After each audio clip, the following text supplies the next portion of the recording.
Assalamualaikum warahmatullahi wabarakatuh. Perkenalkan, nama saya Diana Ismawati, NIM 104. Pada kesempatan kali ini, saya akan mempresentasikan hasil analisis komunikasi bisnis pada perusahaan PT Astra Agro Lestari Tbk. Dalam analisis ini, saya akan membahas bagaimana perusahaan menerapkan strategi komunikasi bisnisnya, baik secara internal maupun eksternal, serta bagaimana komunikasi tersebut berpengaruh terhadap aktivitas kinerja dan citra perusahaan. Selain itu, saya juga menyoroti bagaimana peran komunikasi bisnis mendukung proses transformasi digital dan keberlanjutan usaha yang dijalani oleh PT Astra Agro Lestari Tbk.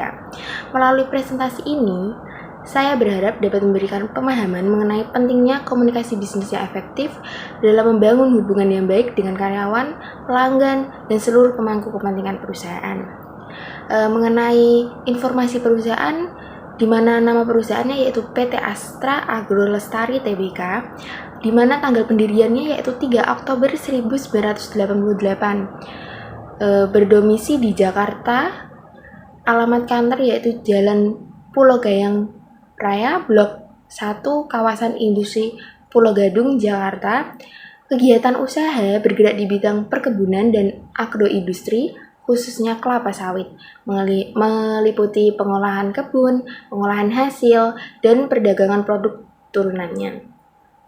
Profil singkat mengenai PT Astra Agro Lestari Tbk, di mana salah satu perusahaan agribisnis terkemuka di Indonesia yang bergerak di bidang perkebunan dan pengelolaan hasil kelapa sawit beserta produk turunannya. Perusahaan ini berdiri pada tanggal 3 Oktober 1988 dengan nama awal yaitu PT Surya Raya Cakrawala. Kemudian berganti nama menjadi PT Astra Agro Lestari Niaga pada tahun 1989.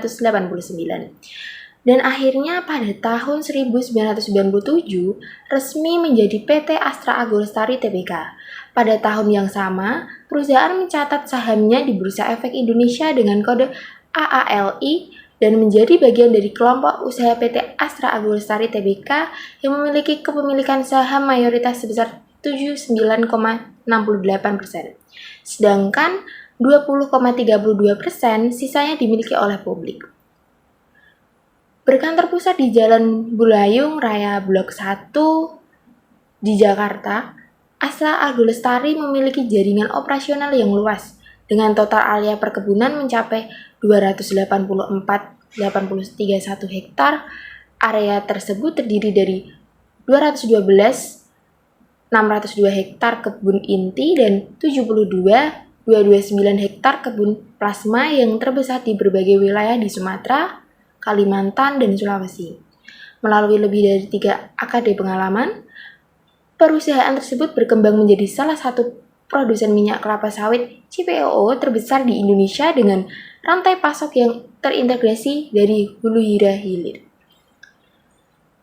Dalam perjalanan bisnisnya, Astra Agro Lestari tidak hanya fokus pada peningkatan produktivitas tapi juga pada praktik berkelanjutan.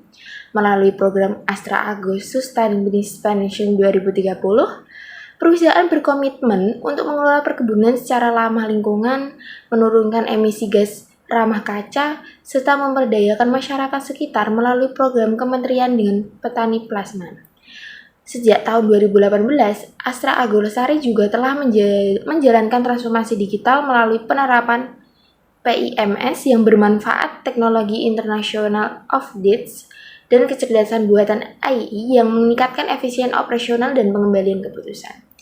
Dengan visinya yaitu menjadi perusahaan agribisnis paling produktif dan inovatif di dunia, serta misinya yaitu kesejahteraan bersama bangsa, Astra Agro Lestari terus memperkuat posisinya sebagai perusahaan perkebunan kelapa sawit yang berdaya saing tinggi, beretika, dan berkomitmen terhadap pembangunan ekonomi berkelanjutan di Indonesia. Di mana analisis pada PT Agro Lestari Tbk merupakan perusahaan yang bergerak di bidang perkebunan kelapa sawit dan pengolahan hasil turunannya. Berdasarkan laporan keuangan tahun 2024, perusahaan menunjukkan kondisi keuangan yang cukup baik dan stabil. Total aset perusahaan tercatat sebesar 28,73 triliun, hanya sedikit turun dibandingkan tahun 2023 yang sebesar 28,85 triliun. Namun hal yang positif terlihat dari kenaikan aset lancar dari 7,12 triliun menjadi 8,43 triliun. Aset lancar ini mencerminkan kemampuan perusahaan memiliki uang tunai dan aset cepat cair yang lebih banyak untuk memenuhi kebutuhan operasionalnya. Selain itu, utang perusahaan menurun dari 6,28 triliun menjadi 5,59 triliun, menandakan menjadi berhasil mengurangi beban kewajiban. Di sisi lain, ekuitas dan modal sendiri meningkat dari 22,56 triliun menjadi 23,20 triliun. Kenaikan ini menunjukkan bahwa perusahaan memiliki kinerja yang cukup solid dan mampu menambah nilai bagi pemegang sahamnya. Secara sederhana, kondisi keuangan PT Astra Agrolestari Tbk ini bisa dikatakan lebih sehat karena memiliki uang kas yang lebih banyak, utang lebih sedikit, dan juga modal yang terus bertambah. Jadi, kesimpulan berdasarkan analisis laporan keuangan PT Astra Agrolestari Tbk tahun 2024, prospek perusahaan dinilai baik dan stabil untuk 1-2 tahun ke depan. Perusahaan menunjukkan kinerja keuangan yang sehat dengan peningkatan aset lancar, penurunan utang, dan kenaikan ekuitas. Hal ini menunjukkan kemampuan manajemen dalam mengelola keuangan dengan efisien serta memperkuat struktur modal. Selain itu, tingginya permintaan minyak kelapa sawit di pasar domestik maupun global menjadi faktor pendukung utama pertumbuhan perusahaan loh. Jadi di sini ada rekomendasi strategi. Yang pertama yaitu meningkatkan efisiensi produk, di mana perusahaan perlu terus mengoptimalkan produktivitas perkebunan dan paradigma pengelolaan melalui penerapan teknologi modern dan praktik pertanian berkelanjutan. Yang kedua yaitu diversifikasi produk dan pasar, di mana untuk mengurangi ketergantungan pada harga minyak sawit mentah, perusahaan dapat mengembangkan produk turunan bernilai tambah tinggi dan memperluas pasar ekspor ke negara-negara berkembang.